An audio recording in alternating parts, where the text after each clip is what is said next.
Нека заедно чете. Да четем заедно, да. 3-4.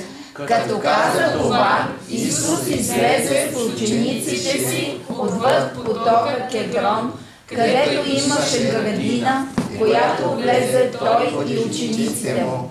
А Юда, който го предаде, знаеше това място, защото Исус често се събираше там с учениците. И така Юда, като взе една дружина войници и служители от главните свещеници и фарисеите, дойде там с фенери, факли и оръжия. А Исус, като знаеше всичко, което щеше да дойде върху него, излезе и им каза: кого търсите? Отговориха му: Исус Назарянина. Исус им каза: аз съм. И сякаш беше и Юда, който го предаваше. И когато им каза: аз съм, те се дръпнаха назад и паднаха на земята. Пак ги попита: кого търсите? А те казаха: Исус Назарянина. Исус отговори: казах ви, че съм аз. И така, ако търсите мен, оставете тези да си отидат, за да се изпълни думата, казана от него. От тези, които ми даде, не изгубих нито един. А Симон Петър, като имаше меч, го измъкна, удари слугата на първосвещеника и му отсече дясното ухо. Името на слугата беше Малх. Тогава Исус каза на Петър: сложи меча в ножницата. Чашата, която ми даде Отец, да не я ли пия? 아멘. Амин. 주님의 잔이란 제목으로 같이 읽어보겠습니다. Днешната тема е Христовата чаша. повторете. Христовата чаша. 오스트 벤너시. Христовата чаша. 오늘도 하나님께서 우리와 함께 하시고 Днес също се молим Бог да бъде с нас. Амин. 말씀은 생명이고 능력입니다. Словото е сила и знание. 오늘 말씀을 통해서 문제가 해결받습니다. Днес ще говорим за Словото. 자, 오늘 어두운 밤에 예수님과 제자들은 겟세마네 동산으로 올라갔습니다. През една тъмна нощ Исус и неговите ученици отишли в Гестиманската градина. 밤은 어두웠지만 불빛이 없어도 그곳은 익숙하게 걸어갈 수 있었습니다. Въпреки че било тъмно, Исус и учениците му знаели този път и можели да отидат до там. 왜냐하면 습관이 될 정도로 자주 다니는 길이었고 또 자주 올라가서 그곳에서 기도를 했습니다. Това било така, защото те много често ходили там и знаели пътя, там се молили. 예수님과 제자들은 습관이 될 정도로 자주 그 동산에 올라가서 기도를 드렸습니다. Те ходили толкова често, че даже това вече било навик за тях. 하지만 그날은 기도하는 예수님의 모습과 제자들의 모습이 너무 달랐어요. Само че този ден начинът, по който изглеждали Исус и учениците, бил съвсем различен. 예수님은 땀이 핏방울이 되어 흐르도록 그렇게 간절한 마음으로 기도를 드렸고 Исус се молил толкова усърдно, че неговата пот се превърнала в кървави капки. 제자들은 피곤했더니 그만 다 잠을 이기지 못하고 다 잠이 들었다는 거예요. Само че всички ученици били толкова изморени, че заспали. 그리고 잠시 후에 그곳에 횃불과 무기를 든 사람들이 다가왔습니다. И след малко там се появили хора, които държали факли и оръжия. 그리고 그들을 데리고 온 사람은 다른 사람이 아니라 예수님의 제자 가롯 유다였던 것이죠. Този, който ги довел, всъщност бил ученикът на Исус, Юда Искариотски. 예수님은 그들이 왜 왔고 무슨 일을 하려고 왔는지 다 알고 있었습니다. Исус също знава защо са дошли и какво ще правят там. 그러나 주님은 그 상황을 피해서 숨지 않았고 То Исус не се опитал да се скрие или да избегне това. 그들에게 묻기를 너희가 누구를 찾느냐? И ги попитал: кого търсите? 나사렛 예수를 찾는다고 그들이 대답을 Те му 했습니다. отговорили: ние търсим Исус от Назарет. 주님은 그가 바로 나다. Тогава той отговорил: това съм аз. 그 말에 놀라서 사람들이 다 자빠져서 엎드러졌다고 했습니다. Казва се, че когато са чули тези думи, хората са паднали на земята. 주님은 다시 묻기를 누구를 찾느냐?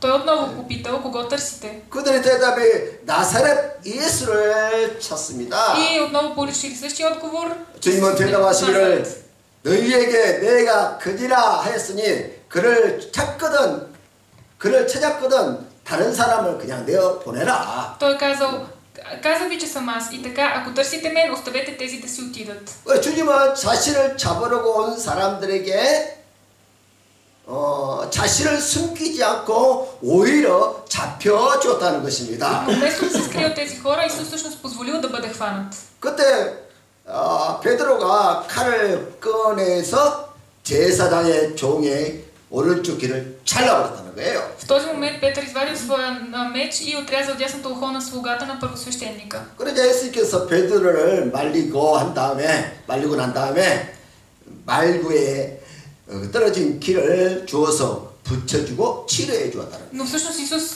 каза на Петър да не прави това и изцели ухото на Малх, слугата. 오늘 말씀의 제목이 잔에 대한 이야기인데 Днешната тема е свързана с чашата. 예수님은 잔에 대해서 성경에서 한 3번 정도 이야기를 했어요. В Библията Исус говори около 3 пъти за чашата. 마태복음과 누가복음에서 이야기를 주로 했는데 В Евангелието от Матей и Марк 요한과 야고보의 어머니가 예수님께 어느 날 밤에 찾아왔어요.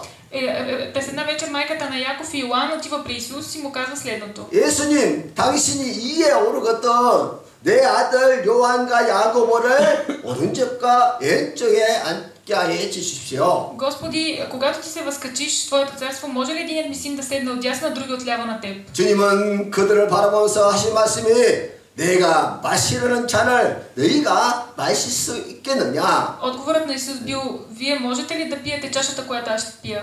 아마 그들은 그 잔이 무슨 잔인지 전혀 모르고 마셨겠죠. 마실 수 있다고 말을 했겠죠. Тогава те не са знали за какво става дума и са си мислили, че могат да пият тази чаша. 또 겟세마네 동산에서 예수님께서 이런 기도를 하셨습니다. В Гестиманската градина Исус се молил последния начин. 만약 아버지의 뜻이거든 이 잔을 내게서 옮겨 주십시오. Боже мой, ако е възможно, нека ме отмине тази чаша. 그러나 내 온대로 마옵시고 아버지 뜻대로 하시옵소서. Но нека не бъде моята воля, а Твоята.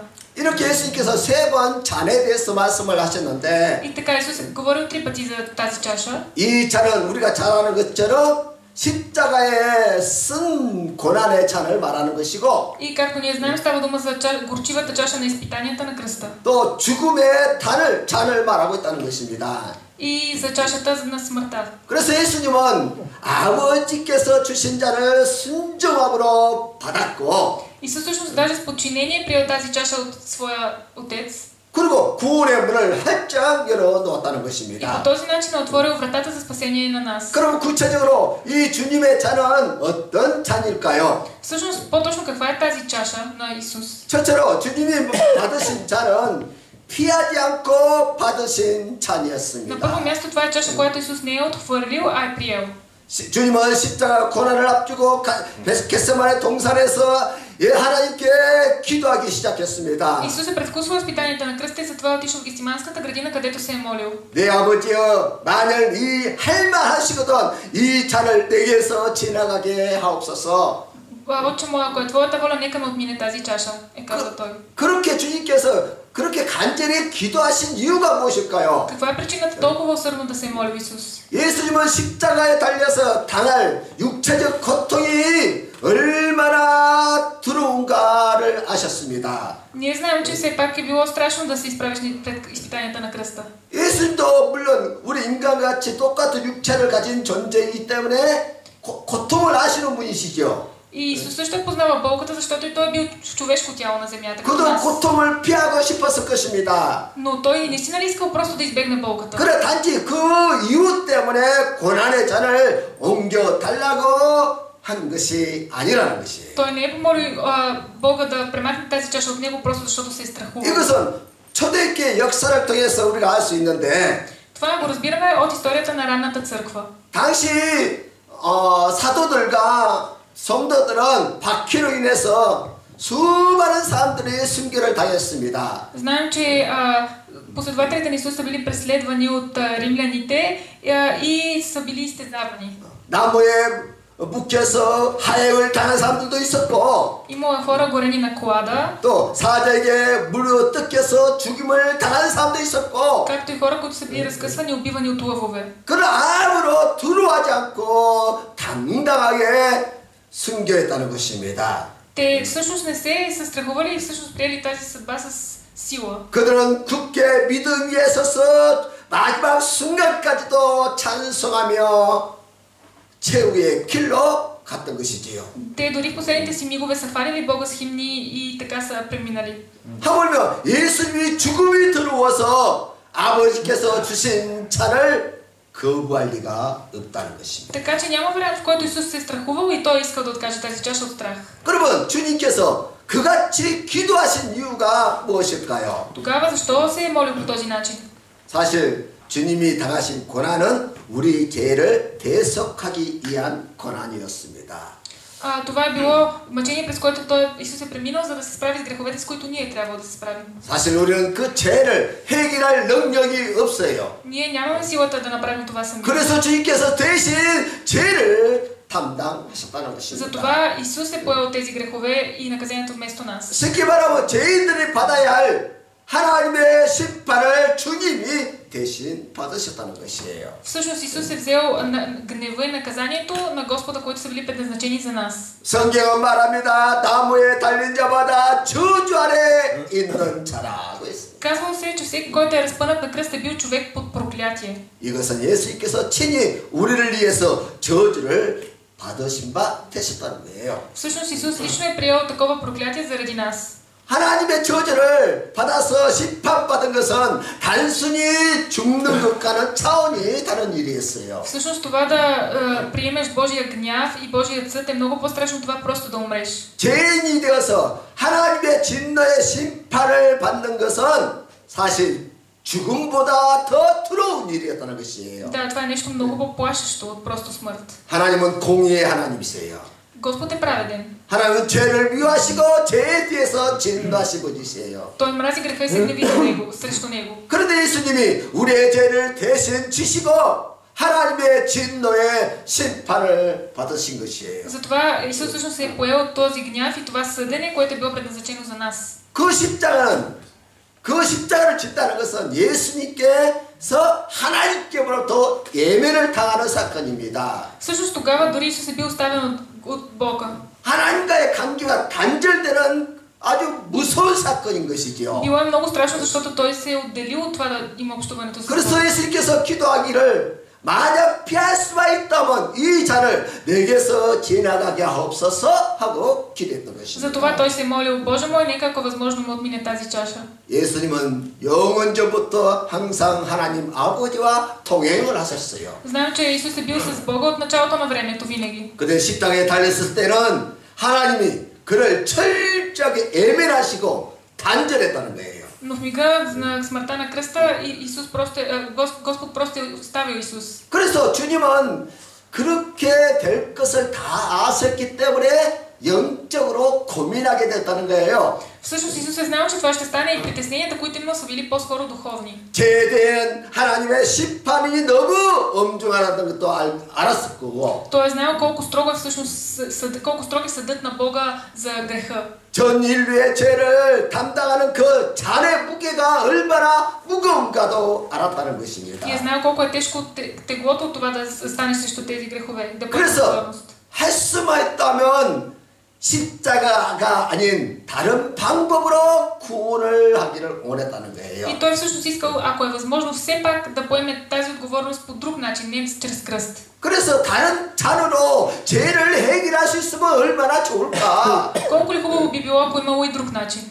그래서 할 수만 있으면 이 잔이 아니라 다른 것으로 바꿔주십시오. И е казал, само ако е възможно да не е точно това, а нещо друго. 그러나 이 잔 아니고는 다른 잔이 없다는 것을 주님은 또 아셨습니다. Всъщност обаче той знае, че няма да има друг начин. 그래서 아버지의 뜻대로 되기를 원합니다 하고 기도하고 Тогава той се е молил: Боже, аз въпреки всичко искам да бъде Твоята воля. 그 잔을 받으셨어요. И е приел тази чаша. 물론 예수님은 그 잔을 피하라고 한다면 얼마든지 피할 수 있습니다. 거절할 수 있습니다. Всъщност, ако Исус искал да не приеме тази чаша, той е могъл да не го направи. 얼마든지 십자가를 피할 수 있는 그런 전능하신 하나님이세요. Той е Всевишен и е могъл да избегне смъртта на кръста. 그는 창조주 하나님이세요.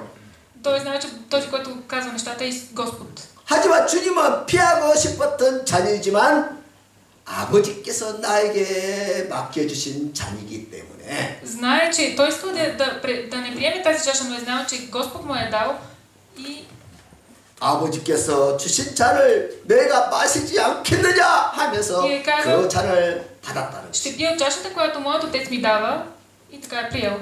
그렇다면 여기서 우리의 헌신과 삶에 대해서 한번 돌아볼 필요가 있습니다. И сега е време ние да се замислим за нашето посвещение и за нашия начин на живот. 주님은 그렇게 피하고 싶었던 십자가의 고난의 잔과 죽음의 잔을 받으셨는데 Исус е приел тази чаша, която е била толкова мъчителна, чашата на смъртта и на изтезанията. 그렇다면 우리가 주님이 주신 사명의 잔을 우리가 거부할 리가 없다는 것이에요. А ние понякога не искаме да приемем чашата на нашата мисия. 근데 우리가 얼마나 그 사명의 잔을 피할 때가 많이 있습니까? Толкова често всъщност си отказваме тази чаша. 우리가 받은 잔은 우리 주님이 받으신 잔에 비하면 아주 작은 것이죠. Чашата, която ние трябва да приемем, всъщност е съвсем малка спрямо от тази, която Исус е приел. 근데 우리는 그 잔을 피하려고 한 적이 얼마나 자주 있었습니까?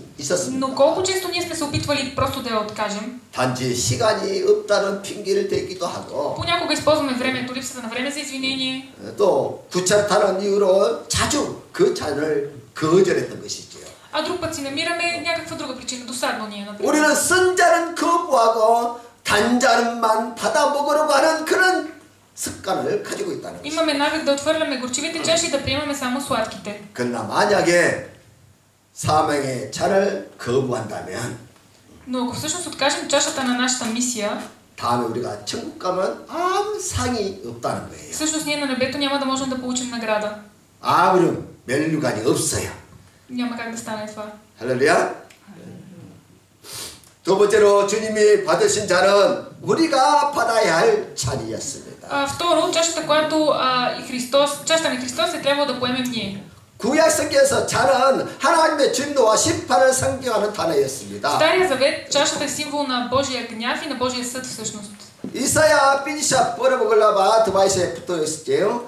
내가 잔에 드셨대. 드레. Така казва Твоя Господ, Господ Твоя Бог, който защитава делото на народа си. Ето взех от ръката ти чашата на убиването, чашата, блюдото на яростта си. Няма да я пиеш повече.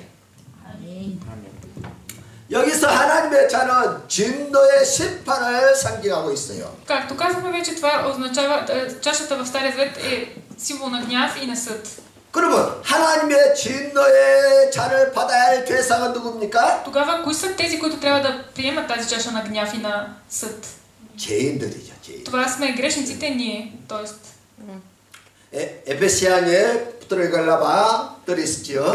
내가 잔에 드레. Между които и ние всички сме живели някога в своите плътски страсти, като сме изпълнявали волята на плътта и на помислите, и по естество сме били деца на гнева, както и другите. 우리는 육체 욕심을 따라 죄를 범하는 그런 죄인들이었습니다. Много често ние следваме желанията на плътта и по този начин съгрешаваме. 그래서 하나님의 진노와 심판의 잔을 피할 수 없는 그런 운명이었다는 거예요. И по този начин се случва така, че действително не можем да избегнем Божия съд и Божия гняв. 주님이 받았던 잔은 본질상 진노의 자녀들이었던 우리가 받아야 한 잔이었다는 거예요. Всъщност ние сме естествените наследници на Божия гняв и на Божия съд. 근데 주님께서 대신 그 잔을 받으시고 Но Исус е поел тази вина и този гняв вместо нас. 우리에게 구원의 단잔을 허락하셨다는 거예요. И по този начин е предоставил на нас сладката чаша на спасението. 그런데 문제는 우리가 이 놀라운 사실을 자주 잊어버린다는 거예요. Но ние всъщност много често забравяме тази истина. 분명히 예수님께서 나 대신 죽으셨다는 것을 지식은 다 알고 있는데 В главата си знаем този факт. 우리는 살면서 그 은혜를 잊고 살아갈 때가 너무 많다는 Но 거예요. докато живеем, често забравяме за тази благодат. 여전히 죽지 않고 살아있는 나의 자아와 욕심을 우리가 볼 수 있는 것이지요. Това, което се вижда е нашата гордост, нашето его всеки ден. 내 옛사람이 너무 살아있어요. 살아있어. Човекът, който сме били преди, той просто си живее в нас. 옛날에 한 기차 안에서 흑인 노예와 백인이 막 싸움을 하게 됐어요. Има такава история, че едно време един негър и един бял човек във влака възникнал спор между тях. 이 흑인 노예가 아주 성격이 난폭하고 또 난폭한 그런 행동을 하는 사람이었습니다. Негърът бил всъщност доста агресивен човек. 이 모습을 지켜보다 한 백인 남자가 칼을 꺼내고 그를 죽이려고 달려들었어요. И тогава белият човек, виждайки това поведение, много се ядосал и извадил нож, възнамерявайки да убие негъра. 그때 그 옆자리에 앉아있던 한 백인 목사님이 노예의 가슴을 향해서 손을 뻗어서 그 칼을 막았어요. Тогава един човек, пастор, бял човек отново, който седял на съседната седалка, протегнал ръката си и спрял ножа, който бил предназначен за негъра. 다행히 노예의 가슴에 칼이 꽂히지 않아서 그 노예는 살게 됐고 По този начин този негър бил спасен. 대신에 그 목사님은 칼을 맞아서 많은 피를 흘리게 됐습니다. А от ръката на пастора, който посрещна ножа, потекла много кръв. 그러자 이 흑인 노예는 자신이 맞을 칼을 대신 맞아주신 목사님의 은혜에 너무 감동을 받고 Този роб негър бил много докоснат от това, което пасторът направил за него. 나는 어차피 어디 가나 노예 생활을 하게 될 운명인데 Аз и си казвал така, аз така и така съм роб. 이왕이면 이 목사님을 모시고 평생 충성하면서 살겠다. Бих искал да те придружа и да живея с теб, нали, на пастора го казва. 그런 결심을 하고 목사님께 자기를 데리고 가달라고 요청을 합니다. Помолил го да тръгне с него, където отива пастора. 그래서 그 목사님이 그 흑인을 데리고 이제 함께 살게 됐어요. И пасторът се съгласил и робът заживял при него. 근데 문제는 이 흑인의 노예가 옛날 그 습격이 죽지 않고 그대로 남아있다는 거예요. И тогава робът не е умрял, останал е жив. 자꾸 자기 고집대로 하려고 하고 Само, че той продължи да се държи по начина, по който преди се е държал. 그 은혜를 다 잊어버리고 고집을 자꾸 피우는 거예요. Забравил е за благодатта, която е получил и се държал както преди. 목사님 말씀에 불순종하고 자기 마음대로 하려고 한다는 거예요. Той правил каквото си иска. 그때마다 목사님은 아무 말도 않고 상처난 손을 이렇게 내밀어서 보여주는 거예요. В тези случаи пасторът просто не казвал нищо, просто протягал ръката си и показвал раната от ножа. 그러면 그 흑인 노예는 그 상처난 그 손자국을 보고 이제 다시 겸손하게 고개를 숙이고 순종하게 되었다는 거예요. И в тези моменти робът просто отново се смирявал, навеждал глава и се опитвал да се поправи. 이 흑인 노예의 모습이 우리의 모습이 아닐까요? Дали ние не сме като този роб? 내가 죽어야 하는데 주님의 대속의 은혜를 우리가 살게 되었어요. Ние трябвало да умрем, но заради Исус ние сме получили живот. 그렇다면 이 은혜를 기억하고 그 은혜대로 우리가 삶을 살아야 합니다. Затова трябва да живеем помняйки за тази благодат. 그 은혜 보답하는 그런 마음의 자세로 인생을 살아야 되는 것이죠. Трябва да живеем по начин, по който да възвръщаме това, което сме получили. 근데 우리는 이 흑인 노예처럼 받은 은혜를 잊어버릴 때가 너무나 많다는 거예요. Но много често ние наистина забравяме за това. 그렇다면 혹시 여러분 마음이 원하는 대로 지금 살고 있지 않는가 자신을 돌아봐야 한다는 것입니다. Тогава живеем както стария си човек. 세 번째로 주님이 받으신 자는 우리를 위해서 기꺼이 받으신 자입니다. И трето, чашата на Христос беше приета заради нас. 우리 예수님께서 겟세마네 동산에서 잡혀가셨다고 그렇게 표현을 쓰고 있지만 Обикновено казваме, че Исус е бил заловен в Гестиманската градина. 사실 주님이 굳게 결심하시고 난 다음에 잡혀 주신 것이에요. Но истината е, че Исус сам е позволил и решил да бъде заловен. 누가복음 9장 51절 누기야 제벳 비샵 벌어보시죠. 드레. И когато се навършиха дните да се възнесе, той насочи лицето си по пътя за Иерусалим. 보세요. 예수님께서 예루살렘을 향해서 올라가기로 굳게 결심을 했다는 거예요. Първо Исус лично е решил да отиде в Иерусалим. 예수님께서는 십자가의 길이 아버지께서 주신 잔이라는 것을 분명히 알았어요. Исус сигурно се знаел, че смъртта на кръста е чаша, дадена от Неговия Отец. 그래서 굳게 결심한 다음에 예루살렘으로 들어갔고 И той отишъл в Иерусалим чрез решението си.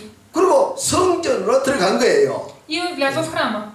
예수님의 죽으심은 우리가 곁으로 볼 때는 뭐 제사장이나 대제사장이나 바리새인의 관계로 보이지만은 Изглежда сякаш смъртта на Исус за нея са виновни фарисеите, първосвещениците. 또 가룟 유다의 배반과 빌라도의 불법 재판으로 죽은 것처럼 그렇게 보이지만은 А може би Юда, предателството му или несправедливия съд на Пилат. 실제적으로는 주님이 스스로 택하신 길이었다는 거예요. Но истината е, че Исус сам е избрал този път. 이해가 되십니까? Това, предполагам, го разбираме. 요한나 제시글라바 17 Йоан 10, 17, 18. Тре. Затова ме люби Отец, защото аз давам живота си, за да го взема пак.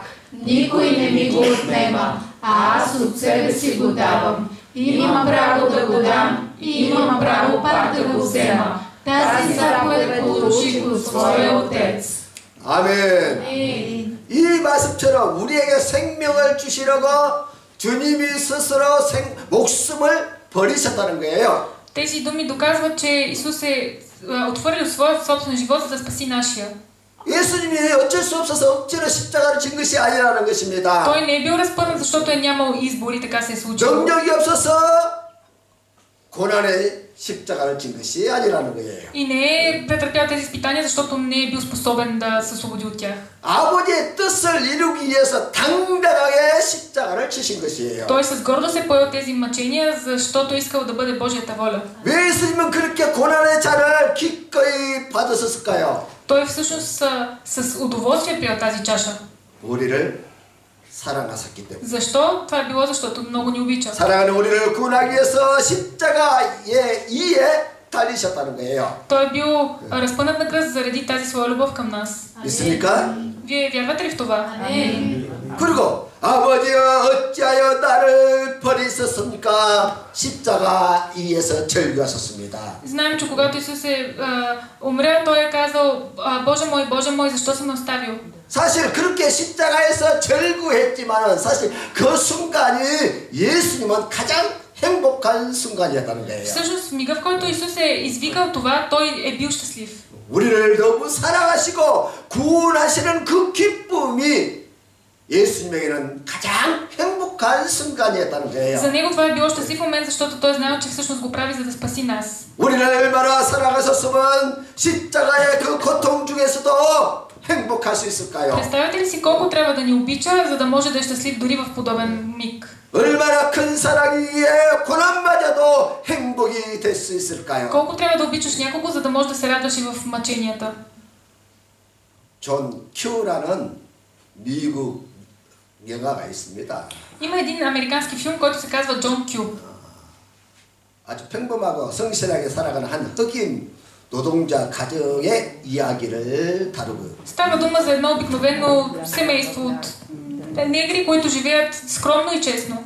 어느 날 어린아이 그 집의 어린아이가 심장병으로 인해서 쓰러지게 돼요. Един ден синът на главния герой припада, защото има проблем с сърдечен проблем. 그 아들을 살릴 수 있는 길은 유일한 방법은 심장 이식 수술을 받는 것입니다. Става ясно, че единственият начин да се спаси детето е чрез сърдечна трансплантация.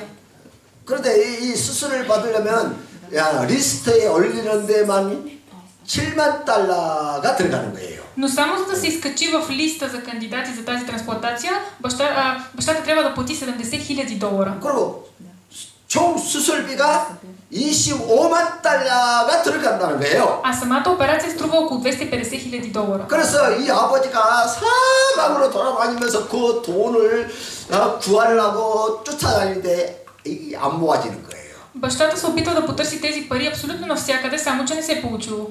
그래서 아버지는 결국은 곤충을 들고 배운 의사를 인질로 잡게 돼요. И в крайна сметка бащата просто взел един пистолет и взел докторът за заложник. 인질극이 이제 벌어지는데 Тази, 그 일이 방송을 타고 전 미국으로 다 방영이 되는 것이에요. тази работа цялата станала известна и се разчула навсякъде в страната. 아버지는 그 침상에 누워있는 아들에게 말합니다. И бащата казал на детето си, което вече лежало на болнично легло. 아들아, 아빠가 너를 살리기 위해서 최선을 다하고 있어. Сине мой, аз ще направя всичко възможно за да те спася. 내가 분명히 약속할게. 너를 꼭 살릴 거야. Обещавам ти, ти ще живееш. 아들이 말합니다. 아빠, 나는 아빠를 믿어요. Синът му казал, татко, аз ти вярвам. 이 아버지와 아들의 그 통화 내용이 방송을 통해서 전국으로 퍼져나가는 거예요. И този разговор между бащата и синът всъщност излязал по телевизиите и в цялата държава. 그리고 경찰은 저격수를 보내서 이 일을 빨리 끝내려고 합니다. Полицията обаче е решила да изпрати снайперист, за да може нещата да се решат по-бързо. 이제 상황은 점점 더 상황이 안 좋아지고 있습니다. Както виждаме, ситуацията става все по-зле. 아버지는 이제 어려운 결정을 하고 의사에게 말을 합니다. Бащата просто взима пистолета и казва така на доктора. 아들을 살리는 방법은 한 가지 방법밖에 없는 것 같습니다. Има само един начин аз да спася своя син. 나는 돈도 없고 Аз нито пари имам, 아들을 살리려면 당신의 도움이 필요합니다. нито нищо, но ако ти решиш, може да ми помогнеш. 당신이라면 할 수 있습니다. Ти можеш да го направиш, ако искаш. 내가 권총으로 자살할 테니까 내 심장을 꺼내서 아들에게 이식을 좀 시켜주십시오. Аз ще се самоубия, но искам ти да вземеш моето сърце и да го трансплантираш на моя син. 아들이 아버지를 묻어야지. 아버지가 아들을 묻어야 되겠습니까? Не може бащата да погребва детето си. Детето трябва да погребе своя баща.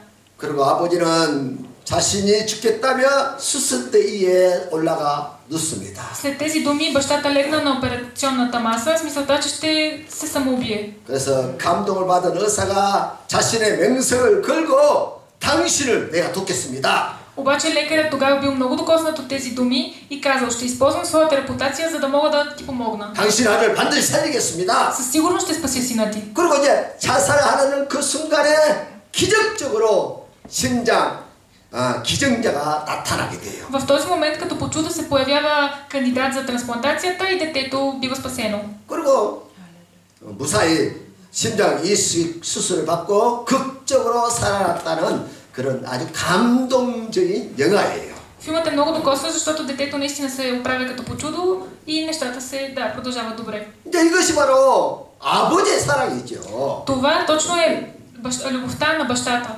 자신은 죽더라도 자신의 심장을 꺼내서라도 아들을 살리고 싶은 사랑. Дори в цената на своя живот бащата е готов да спаси детето си. 그 아들을 너무너무 사랑하기 때문에. Защо? Защото много обича своя син. 아들을 살릴 수만 있다면 자신이 죽어서 심장을 주는 것이 행복이라는 거예요, 행복. Без значение, че той самия ще умре, стига детето му да оцелее, той е готов на всичко.